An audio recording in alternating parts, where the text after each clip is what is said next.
Tracy Warren here with the Social Playground, and today I am here with Francesca Anastasi. Yes. Is that right? Yes. Okay.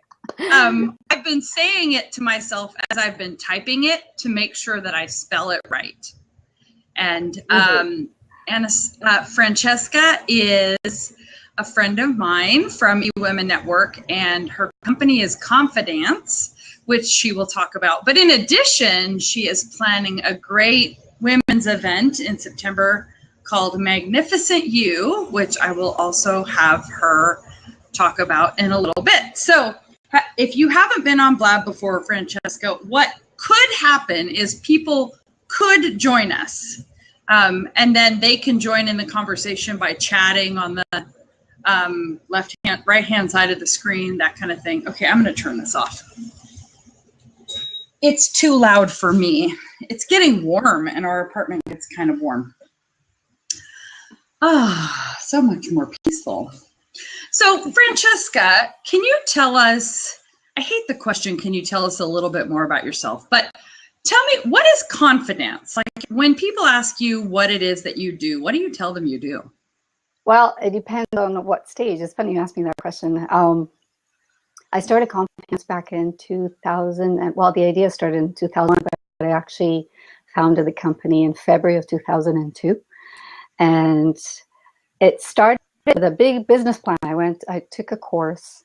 I'm not going to get into why I got into it, but it's a story that I've shared many, many times.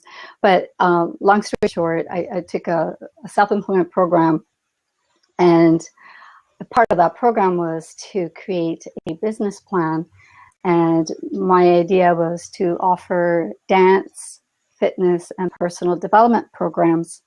And when I did open the business, I had the dance and I had the fitness. We had the shows, we had all the fun stuff and, you know, all the stage stuff, but I never got the chance to work on the personal development programs that I wanted to offer for many reasons. Actually, I think the main reason is because the dance and the fitness grew so much, and it took so much of my time that I completely got sidetracked, and I completely forgot that my original plan was to include the personal development programs. I already get sidetracked, right? And I completely forgot. And then I decided back in 2012 to stop doing the dance and the fitness. It was just not what I wanted to do anymore. And interestingly enough, I happened to find a copy of my original business plan, and I started looking at it, and I'm like, the personal development programs, because I already was thinking about I should do personal development programs, but I'd forgotten that I had put it in the actual business plan back in 2002. So that's what I'm doing now. So I'm doing that. I'm offering personal development programs, trainings, but also business consulting for people that are in business, startups, or stuck in their business. Because I share all the things that I've done and other things that I've learned along the way that helped me get the business successful, because when it first started, it wasn't going very well. Funny how that happens. Yeah, I was doing everything by the book, and it wasn't really working, and I couldn't figure out why. And I started my business out of desperation, not out of inspiration, or you could call it inspiration came from the desperation, because I had lost everything in a nutshell, and I just found myself in a place where I couldn't find work, couldn't get work, and I had to create work for myself. And so that's how the company started. So I decided to do something that I would enjoy doing. And you know what? In the years that I worked with the dance and the fitness, the studio was geared for adults. It was mainly an adult student base. And I would say probably 90% of the students were women. And over the 10 years that I had that studio, I saw the same issues come up over and over, very common between women. And that's why when I closed the studio, I thought, I want to do the personal development programs. I really want to help in that area, having forgotten that was the original plan. So I would imagine a lot of those issues that came up were body issues. Is that accurate or no? You know what? Some were. Okay. Some were more very low self-esteem, not believing in own capabilities, not believing that being able to reach a certain goal or a certain level, whether it was fitness or dance. So tell me, how do you see that translating into business? Because that sounds like a lot of business owners that we probably both know. Mm-hmm. It's the self-talk, whether we have created that negative self-talk or based on comparing ourselves to other people, or whether it's a negative talk that this little tape that plays in our mind because of something someone has said, or maybe the people that we grew up with, or a partner you had, or a comment somebody's made. And it's interesting that I find, and you know what, and I'm probably like the queen of these people. and that's probably why I feel so strong about this, because I know how damaging it is to have that self-talk, and to let others what may others say affect what we do and hold us back. I so appreciate you sharing that, especially because I was about to ask you about that. So I appreciate you sharing it ahead of time. So what has been your number one go-to tactic for helping you overcome it? I talk to myself loud. Okay. I really do. I'll give you an example. I would love an example. Yeah, I'll give you an example. And this is actually very recent. This is actually happening right now. Okay. So, I decided, since I've closed the studio, I've put in a few extra pounds. So, I mean, I used to be a size 0 and I was dancing all the time. And now, I'm a few sizes larger. And it's just not where I am comfortable for me, because it's not what I'm used to. Right. And so I've decided, okay, I got to get myself back on track. Enough of just sitting and not doing enough physical movement. Right. Also with age, it doesn't seem to get off as easily as it used to. Right. So I started getting into working out regularly, and I've made it a goal to do it every single day. Doesn't matter what happens, I have to do it, and it has to be the first thing I do. And not always easy. Actually, it's never easy, because you know what? Even though I had a dance and fitness company, the one thing I really do not like is to work out. I really do not like working out. The irony of that is fantastic. Yeah, but it's important that we do, right, to stay healthy. And so now I have to work a little harder, because, like I said, it's a little harder to lose those extra pounds. As I'm over 50 now, so it's like it takes 3 days longer to lose the same amount that I could probably burn in 2 hours before. And like, you're gonna do that extra push-up, and it's so easy. My mind is like, okay, you can quit. You've done enough. And then I have to say to myself loud, you can do it. It's just 2 more. It's just 2 more. And I have to say that loud. And that's what helps me. Like, so that's one example, right? It's just 2 more. Yeah. I used to, when I was kind of jogging kind of on a more regular basis, I did a half marathon a few years back, and the song Michael Jackson's "Don't Stop Till You Get Enough." Oh yeah. Like, okay. Love it. Don't stop. Don't stop. I'm like, okay, don't stop. Yeah. In fact, today I needed to go to the store. My kids have the car. I'm like, all right, I'll walk to the store. It's great because going to the store, it's uphill. Yeah. I'm like, okay, I'm getting a little bit of a walk in. And so what do you see? What are the common themes you see around the self-talk? What do women tell themselves in their business? Is it similar to what you saw in the dance and fitness? Yeah, it's really setting personal expectations too low. Like, personal goals are way too low. Really not believing in what they're actually capable of. Hmm. And it really is, like the common, like I would have a class, let's say, of 20 people. And then there would always be one person that stood out because they picked things up. But most of the time it wasn't because they picked things up quickly, but it was because between classes, Right. they spent a lot of time practicing behind the scenes. So they worked at it to be better. And the others that were looking, they were like, oh, but she's so good. Well, she's so good because she works at it. Mm-hmm. And you could be just as good Mm-hmm. if you worked at it as much as she does, right? So, yeah, so I think it's like we tend to set our standards, our goals too low, and maybe because we don't believe we can get there. And because we don't believe that, then we don't try. Why try? Ugh. That's Right? so heartbreaking, isn't it? Like Yeah. when you talk to women who settle. Yeah, exactly. Yeah. And it's like, oh, it's not for me. And then we start playing this tape saying, justifying, oh, it's not for me. So how do you encourage your clients to get past that? Like,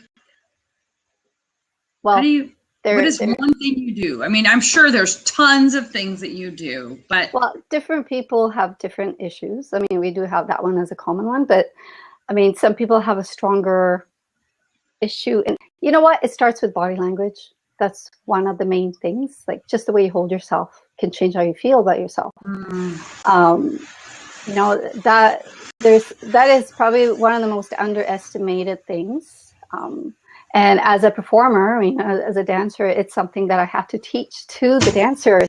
When you get on that stage, the way you hold yourself will either connect you with the audience, right, or totally disconnect you. Right. And you are sending a message based on how you move your body, based on how you hold yourself. Mm-hmm. And that applies in business. Yeah.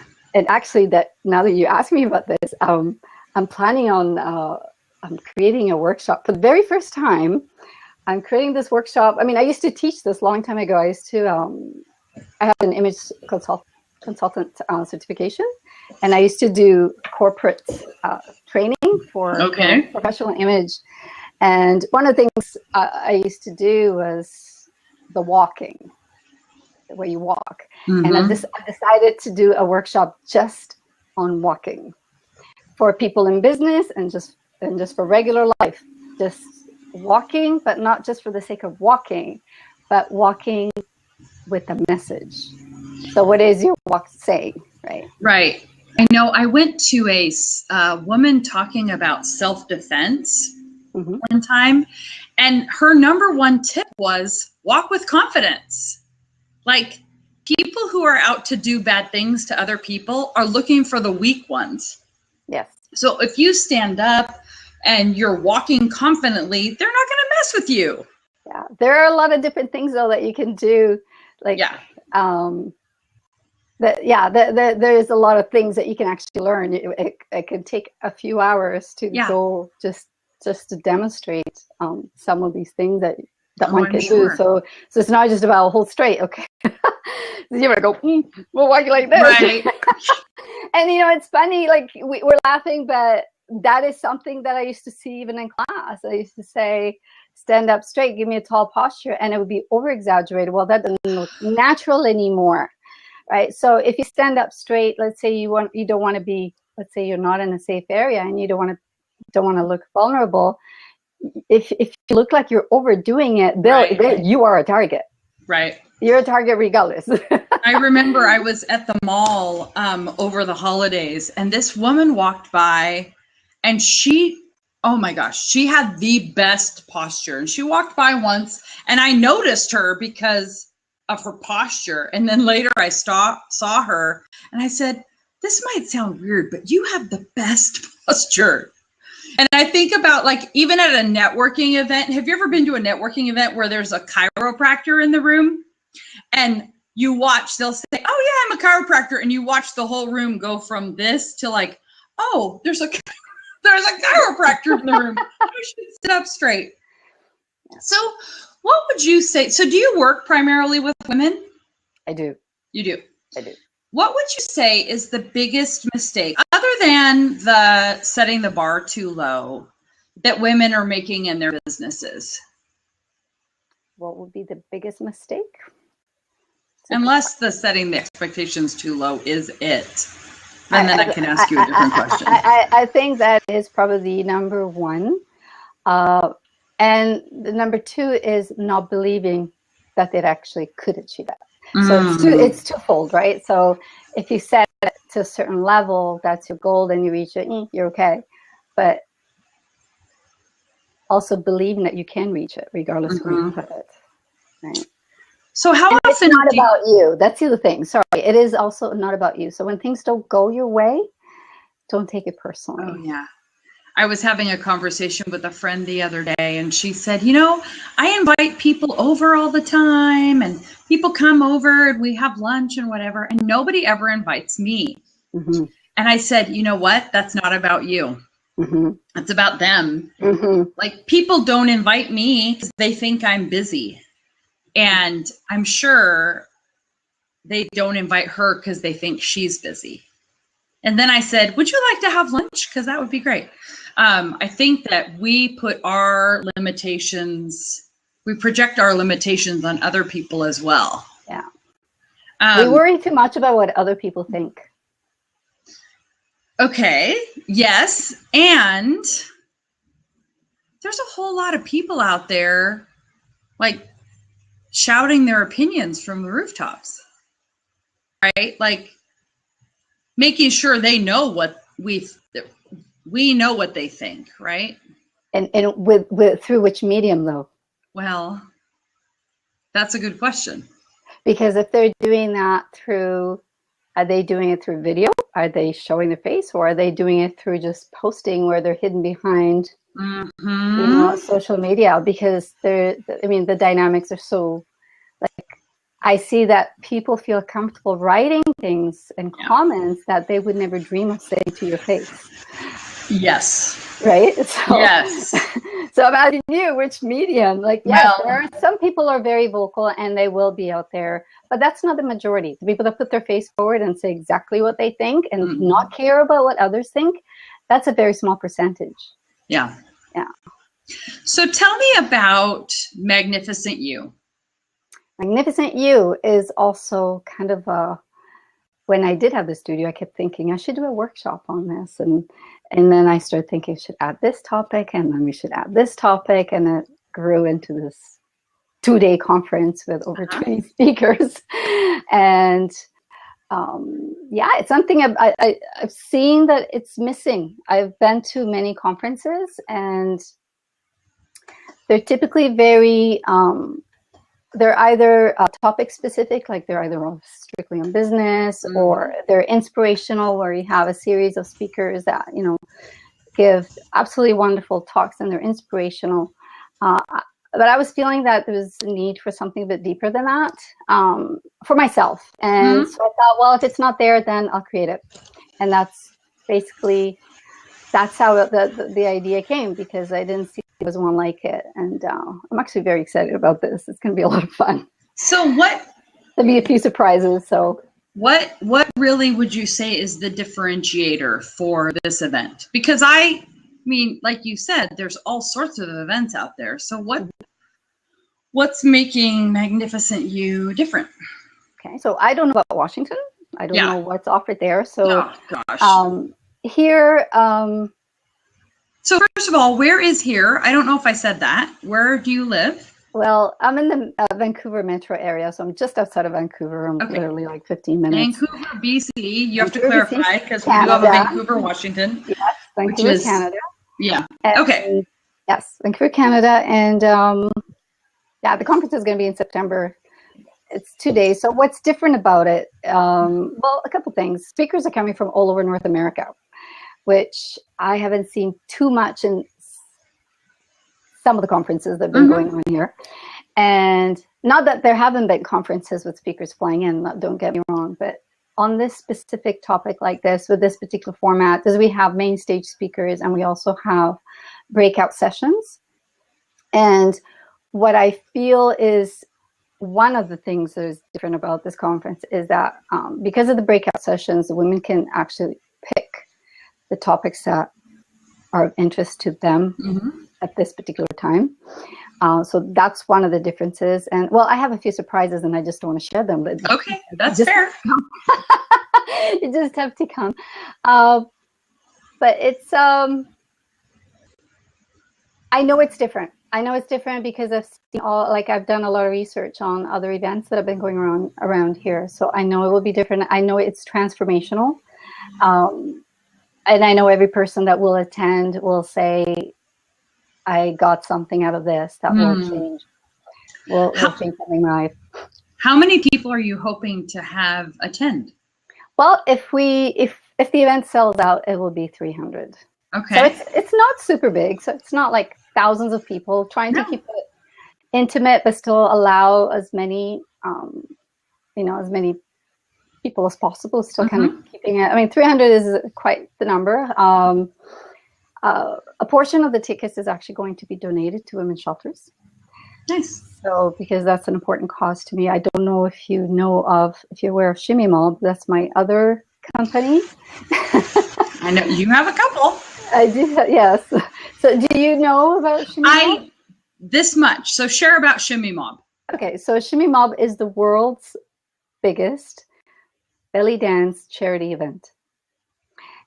And basically we've been running it once a year as a worldwide flash mob with belly dance, and everybody that participates wears the same t-shirt, dances the same choreography, same song, and on the same day, which is World Belly Dance Day, which is on the second day of each May.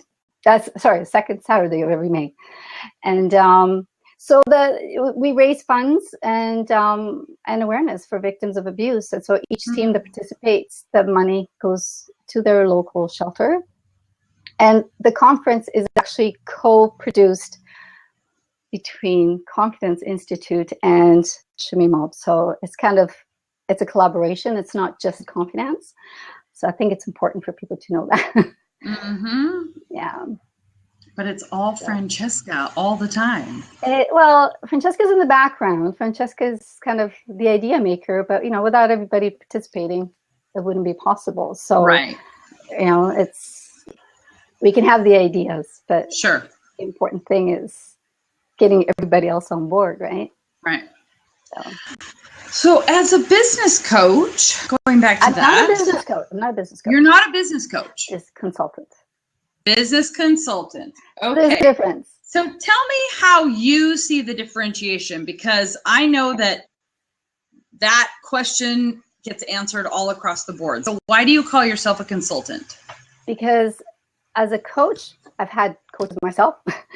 A coach is there to keep you accountable, to help you with your mindset, it can guide you along. A coach doesn't necessarily have to have any knowledge in your specific business in order to help you.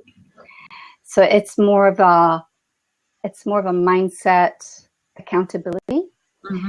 For a business consultant is more analyzing your business, seeing what's happening in your business, what's working, what's not working, where the leaks are, what needs to be done.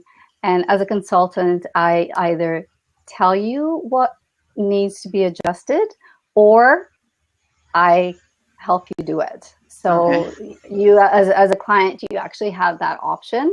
So I can give you ideas, I can give you the actual service of fixing it for you. And I have people that help me in different areas. Sure. That I, to kind of complete the job. I love my people who help me. Yeah. My virtual assistant, I'd say, the last time I talked to her, I said, I feel like I have a little elf. Yeah. Because I will log into something and I can tell she's been working, and I'm like, oh, that just makes me so happy. So it was interesting. You said you went back and you found your business plan. Well, a few years back, I was taking some master's what was I taking? Anyway, I was taking some classes at City University, and one of the things I had done for my class was I did a SWOT analysis for my own business. Mm-hmm. And I thought I had lost it because it's in a hard drive crash, and I found it the other day. And I was like, oh, this is so fascinating, right? The whole, oh, okay, some of these strengths are still strengths and some of my weaknesses are still weaknesses. So you are a business consultant. I call myself social media bossy pants. Bossy pants. Because I want you to do what I tell you to do. Okay. I jokingly say bossy pants. I would never put that on any of my marketing material because nobody wants to hire a bossy pants. But at least you never know. You never know. There's a market for everything. That's what I've learned, Tracy. There's a market for everything. You're right. So, okay, you were talking earlier about comparison. Mm-hmm. How do you look at, or maybe the question is, how do you teach the people you work with or consult them about how to look at competition? I say don't look at competition. Make yourself stand out so you don't have to worry about competition. If you're different enough, if you're offering way more value than everyone else and you are different than everyone else and you make it known, then there is no competition. Right? It was actually interesting. The last time I came up to Vancouver, I was talking to somebody about, like I said out loud, oh, I know nobody in Canada would ever hire me to do social media because the Canadian dollar the translation's not very good right now. Right. And Petra actually said, Tracy, you need to stop saying that. I'm like, yeah. Oh, okay. Yes, because, how do you know that someone would not be willing to pay US dollars for a service if they feel you give them more value? At the end of the day, it's not about how much. I'll give you an example.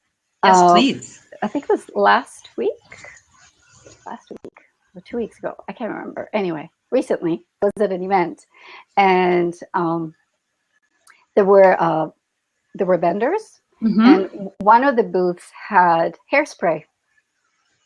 Okay. Hairspray, right? All right. And so I asked, what's different about this hairspray, because it was the only hairspray on the table. And the difference between the other hairsprays is that this one will keep the hold. It will not sag down, right? So guaranteed that it will hold your hair all day without being like a rock where you have to chisel it off your hair. So I said, okay. And I bought it. And I was talking about this bottle that cost $20. And the question was, well, why would you pay $20 for a bottle of hairspray when you could get it for $5? Well, why? Right. Because of the value. Yeah. It's not because it's $20. If it's going to last me all day, then it's worth it. Yeah. Then it's worth it. So yes, it doesn't matter what the cost is if the value is equal or higher than what the price is. It doesn't matter if it's US or Canadian dollars. Yeah. How often do you see women business owners undervaluing what they do? Constantly. That's 99%. I would say 99% do not even see the possibilities. And that's what makes me sad, is like, I tend to be more of a visionary. So I like to think in multiple directions. And and I remember having this conversation with a lady recently, and I was asking her, have you thought about doing this? And have you thought about doing that with your business? And she was like, no, I never thought of that. No, I never thought of that. But you want to grow your business? Yes. So she's doing just this one thing. Yeah. And just hoping for more customers and bigger orders when she could keep the customers she has and provide so much more value just by adding these little things around what she's already providing to the ones she has. So she could literally triple, if not quadruple, her income with her existing base. Yeah. just by offering those. And they're very simple. She wouldn't even have to do much of the work herself. She would just have to bring other people in to create that extra value. So yeah.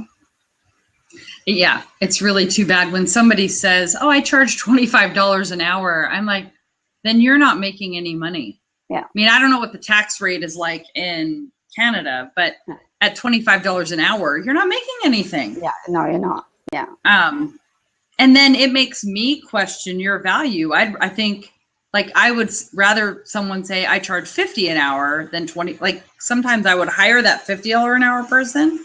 That was a shift I had to make. It was a number of years ago when I was looking at hiring an assistant, and I thought, well, I can hire someone and pay them $10 an hour and they can work 10 hours a week. And then somebody's like, but what if you hired somebody for $20 an hour?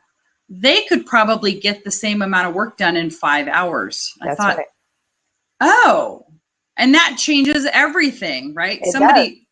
like me hiring somebody at $20 an hour is completely different than me just hiring. Yeah. The work ethic is different. Everything is different. Yeah, but you know what? I think that the fact, like you actually said, you said, well, like somebody charging $25 an hour. I don't know what kind of business, but that is a reflection of not believing in your product, not believing in what you offer, not believing in your abilities. So it's a low self-worth in your own business, and that's going to make you broke. That's totally going to make you broke. Yeah. Now, on the other token, I have to like we're going to swing on the other side. Sure. It's very rare, but there are also the people that charge way too much and not really offering the value, and they're creating this big bubble of a lot of I don't want to call it fluff, but there's a lot of grandiosity, but there's really no substance in it. So we have to be careful to also not think that because something is expensive or that it's a higher price that it's necessarily good value. So we have to be, as consumers, as the clients, we also have to, it's both ways. We have to think, are we really worth that much to charge that much for what we're providing? Because I believe that we should provide more than what we charge. We should provide way more value. Yeah. So, if you're charging $1,000 an hour, then you should provide $2,000 value per that hour, right? So that's my take on this. Because I've seen people charge a certain amount, and then at the end of the day, they were not worth what they were charging. Yeah. No, I've definitely heard horror stories about exactly that. Right. It's both ways, right? But the most common is the undercharging because of low or fear that people won't buy your services or your whatever you're offering, because they go, oh, if I charge this much, nobody's going to come or nobody's going to buy because they can afford it. Right. And that's just more limiting self. It is more limiting because you know what? Even some of the brokest people, when they want that big flat screen TV, they somehow manage to get it. They do. So, if somebody wants something bad enough and you're offering that value, they will be willing to pay for it. Like I've paid a lot of money for coaching, and you know what? Holy money. I call it holy money. Like it was like, you want how much for a year? Like, are you crazy? But you know what? It's like, they were worth it though. Worth every single penny. Well, and there's something too about buy-in, especially in a coaching situation. If I pay $200 for, an 8-week program, I'm like, I don't really need to get a lot out of it to get my $200. And you don't commit either, right? What? You don't commit as much either. I don't commit as much. Okay. But if I'm going to pay someone $1,000 a month to be my coach, you better believe I'm going to be there every single time, and I'm going to do the homework, and right? Like, I have the buy-in as well. Because, I love that you have bright pink nails and I have the bright blue today. So how do people work with you? What kind of service, like, do you have a group program? Do you work one-on-one? You know what? Both? Up till now, I've been doing one-on-one, but I will be starting the fall after the conference. I will be offering group sessions. Everything's So after the conference. everything's after the conference right now. Even though I'm actually I'm doing a free event on July 19th. So I'm actually offering that for free, and probably the only time I will offer that one for free. I just decided that I want to put it out there and just get people to come and I'm loving this new model. I registered for a workshop recently here. It was an all-day workshop, and I think it was $97. Mm-hmm. And you prepaid $97. When you showed up, you got a check back for the $97. That's accountability. Yes. And and I loved it. It's like, okay, because that whole idea of buy-in, I don't know what it's like in BC, but like in the Seattle area, people don't commit. Do you have a commitment problem where you'll have an event and people are like, I might come, and then the day before is when everybody's like, okay, I'm in. Do you have that? Or you mean the procrastinators leave it at the last minute? Yes, you have that. Yes, absolutely. And okay, I thought it was just the Oh yeah, I will. Okay, so here another example: the Shimmy Mob events that we do every year. Right, that we have thousands of people that sign up for that, and the registration deadline it's always been at the beginning of April. This year it was at the end of March, and I kid you not, we open registrations in November. 75% of the registrations come in the last week. Wow. So it's a worldwide issue because these registrations are all over the world. It's not just here. Yeah, and these are even 75%. So that is the insanity. I call that insanity week for me. I say, nobody talk to me because it's, it's very time consuming. There's a lot going on in that 1 week prior registration closing. And yeah, it's human nature. It's human nature. There is a small portion that signs up right away. Right. Yeah, there are the eager ones that I'm signing up, I'm taking the early bird, because even with the early bird, you would think people would sign up, right? There are several that do. Yeah. But then many go, oh, I'll wait. Wait. And then guess what happens? Registration ends. We close registrations. Please let me in. For a week or two later, can I please join now? We're like, sorry, we can't. We cannot. And you don't let them. We can't do that anymore, just because of the nature of, it's not because we're mean or anything. I wish we could get as many people as we could. Yeah. But it's just the nature of how the event runs. Like, because we have to order the t-shirts. Right. We don't manufacture the t-shirts. We actually have to place an order for them. Right. And so the moment registrations close, we have a total, so we can place our order. And we can't keep adding. Like the supplier is like, no. Don't give me any more. And he'll charge us more for doing that. So we can't. So yeah, procrastinations. Yes, 75% come in the last week. Wow. Okay, that's really amazing. Yeah. So it's worldwide, Tracy. It's not just Washington. It's not just where you are. We have this thing called the Seattle Freeze. I don't buy into the Seattle. I've lived here my whole life. What? What's the Seattle Freeze? Oh gosh, there was a gal I met recently. She moved here from Georgia, and she was warned before she came here.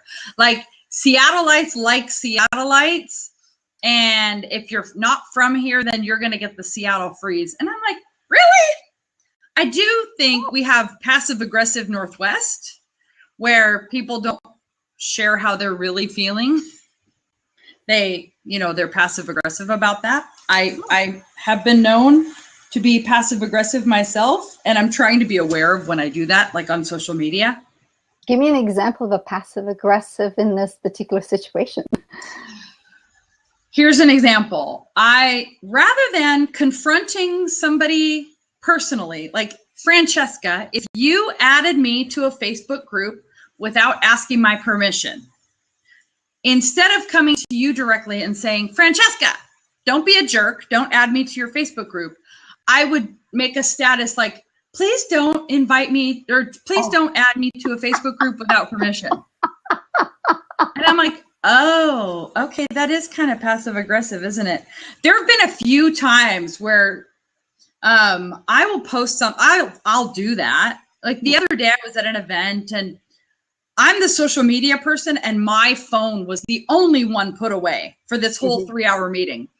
Other people had their phones on vibrate, so they kept vibrating. And one person at the event kept texting during the whole meeting. And it was so annoying. And I talked to the organizer after and just kind of shared my frustration because this was not a free event. I paid to be there. And so rather than go on Facebook and go, rah, I wish people, rah, rah, like that's kind of what I wanted to do. Instead, I said, I so appreciate when people come to a meeting and leave their phones put away. Right? Okay, that's kind of passive aggressive, but I'm trying to spin it like this is the positive part. Yeah. Like, it's so awesome when people leave their phones put away. Like that gift of presence is so important. And that's what I love about, okay, going back to Magnificent You, like there's just something powerful about face-to-face events. There is. That it's not just I'm sitting at my computer and you're sitting at your computer and we're having a conversation. Yeah, we're looking at each other, but there's something about looking right into each other's eyes and really feeling like connecting, like we're connected. Yeah, it's definitely differently in person. So do you have vendors coming for this event? Yes. Do you still have sponsorship opportunities? Yeah, there's always sponsorship opportunities. So you can never say no to those. So, hey, yes, sponsorships are welcome. Depends on the kind of sponsorship, of course. You know what? The vendor spots are almost all gone. Yeah, I bet they are. I think we only have 3 left. I think it's only 3 spots left. So yeah, you know what? I've been overwhelmed by the response this conference has created. Like when I had this idea, I've had this idea for a long time. I didn't know what it was going to be called. I didn't know what shape it was going to take. I didn't know where it was going to happen. And when I just had a 1-pager, I think it was just a 1-page at first on the website, and basically asking, for people to apply for speaking, and overwhelmed by the response of applications. Absolutely overwhelming, and from all over North America. Right. Absolutely from everywhere. And we have speakers literally from every corner of North America. That's so cool. It is. And it just speaks loud and clear. Like, the speakers have been, communicating with me, and they're so excited about this. And I think they see the difference between other events in this one. And that's why they're so wanting to be. And I've had so many people, after we closed the applications, I had a committee, we had to go through the whole selection process. And it was so hard because so many good speakers and so many good topics. But you have to put you have to cut it off somewhere. And even after, till yesterday, I kid you not, till yesterday, we closed the applications back in January, the end of January. Till yesterday, I was getting people contacting me, asking me if they could speak at the event, and can't. We got over 90 people on a waiting list to speak. Gosh, and one speaker more amazing than the other. Like, they're all amazing applicants, and I just want to cry. I'm like, well, I can't make this a 2-week-long conference. No, no one would come for 2-week long, right? No. But, yeah. Well, and it's so, I mean, I get it as someone who, like, I book speakers, and I was taking applications, or I am taking applications right now. And this woman's like, she contacted me. She's like, you're taking applications now for 2017? And I said, yes. And the reason is, and I'm sure that this is the same for you, like, I feel like a sitting duck. I'm sure as soon as you say, oh, I'm planning a conference, anyone who's a speaker says, pounce. Like, oh, I want to speak. Well, so that's the same thing for me. Yeah. And so I book way ahead because I want to be able to say I'm booked. And so are you a speaker as well? I will be a speaker. I'm not the main speaker though, but I will be speaking because it is an event that I've created, and I think it is important for me to share why I've created this conference. And I will probably be sharing some, personal things on the stage that I do not share online, for it's not information that I make public to the world, but I do make, there are things that I will share, things that I've learned, things that I've experienced, things that I like to share to help others who may be in similar situations or coming out of similar situations. It's because I feel it's very important to address that. So that is the reason I will be speaking. But like I said, we have 22 speakers. Yeah. I'm the 23rd. Yeah. So, Are you the MC? No, we have. You're not? No. Do you know Corey Staff? No. She's an eWomen Network okay. member as well. And anyway, she's a blast. She's nice. Super fun. And I was all tickled pink when she said yes when I asked her if she would MC, and I was like, oh my goodness, I'm so happy because she is fun.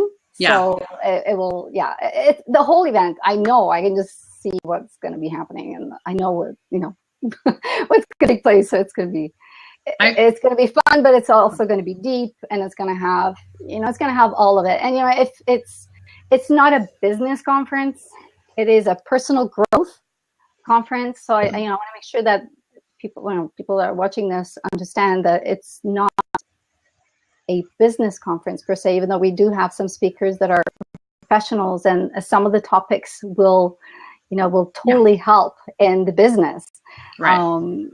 Regardless of what the business is. But this conference is for every woman, whether they are a stay-at-home mom with a child, with someone who's never worked in their life, like outside of home, because home is work too. Yes. Or the person who has 7-8 figure business. So the conference will address women, literally. But so I it's think not about that whole idea of how you do one thing is how you do everything. Mm-hmm. That you can't separate it. And in fact, I think because of social media, because of how we're connected online, it's even harder to draw a line between, okay, my personal stops here and then my business begins. It's like, no, it's all commingled. And it's commingled when you have your own business. Yes. So that's why I wanted to clarify that, because if there's somebody listening and that's not a business owner, I want them to know that this is not, I did not create this conference for people who had their own businesses. I created this conference for women, regardless of what their day job, night job, home job is. Right. Yeah. So this is about the women. And you know what? The keynote speaker is Canada's #1 sexpert, and she's Marie McGrath, and she will be speaking. And this is so crucial because everybody laughs when I say the title, but her topic is the neurochemistry of love, lust, and sex. And I mean, it's when we hear sex, we always get excited and we laugh and all that. But if you really, really think about it, when we start thinking about the neurochemistry, that's the basis of maybe understanding your relationship, right? With who you're with, right? And is it lust? Is it love? Is it just sex? And what's going on here? So I am so thrilled that she's going to be speaking on this because I think it's vital. Yeah, it's vital for all of us. If your relationship doesn't go well, she also talks about sexual health as well for women. So it's, she's very funny. She's very funny and entertaining. So it's. And if you go back to that negative self-talk and how we choose our partners, there can be a lot there too. Like, oh, I don't deserve more. So if he treats me poorly sometimes, it's okay because I can't get any better, right? Like, how we do one thing is how we do everything. Yeah, and you know what? But it's two ways. It's a two-way street. So it's not the way he treats you. Maybe it's the way you treat him or her, whatever. Oh, absolutely. Is, right? Absolutely. So it's two ways. So I think it's more about learning for ourselves. Yeah. Rather than about the other person. No, absolutely. Yeah. Absolutely. And it's more saying yes to you, right? Like, yeah. And sometimes saying yes to me means saying no to other people and standing in belief about that. So absolutely. Anyway, I have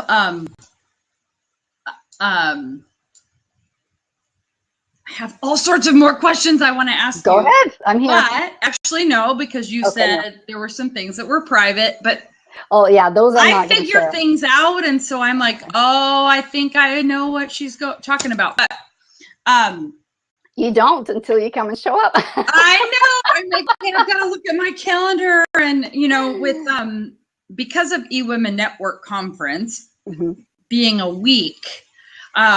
It's hard for me to go, oh, by the way, honey, I know I was just gone for a week, but now I'm going to Canada. Hey, I'll be there too. What? I'll be in Dallas. Yes. Woo! Yes. I'm like, how hot is it going to be in Dallas? Anyway. There's a swimming pool. It's all good. There is a swimming pool. Yeah, I think I got in it one time last year. Yeah. Yeah. I'll have to do that more this year. I'm going to go ahead and wrap up. I don't have any other burning questions for you unless there's something that you wanted to say and didn't get a chance to say. No. I so appreciate your time. You are such a delight. Oh, so are you. You are so bright and happy, and I'm so excited for you for this event, and I wish you all the best. Thank you. So here's what I'm going to do. I'm going to say goodbye, and then I'm going to stop the recording. So thank you so much for being here. And thank you. Stopping